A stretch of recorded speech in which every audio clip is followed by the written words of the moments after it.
কিছু কথা বলি শোনেন। কিছু কিছু মানুষ আছে, দেখবেন যে কোনো কারণ ছাড়াই আপনাকে অপছন্দ করবে।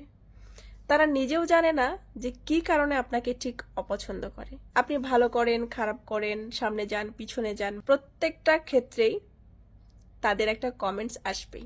এই যে অপছন্দকারী মানুষ, তাদেরকে খুশি রাখতে যদি আপনি আপনার জীবনটাও দিয়ে দেন, আপনার কলিজাটা কেটে দেন, কখনোই তাদেরকে খুশি করতে পারবেন না বা কখনোই তাদের মনের মতো হতে পারবেন না।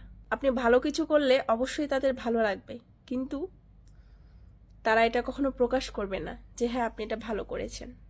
আপনি যদি কোনো উন্নতি করতে চান, তখন তারা আপনাকে কিন্তু দিয়ে পিছায় দিবে, বিভিন্ন ধরনের এক্সকিউজ দিয়ে বোঝাবে যে আসলে এটা থেকে এইটা, এটা আসলে এটা করলে এটা হতে পারে, ওইটা করলে ওইটা হতে পারে। আসলে তারা কখনোই চায় না যে আপনি ভালো কিছু করেন বা তাদের থেকে উপরে যান বা তাদের থেকে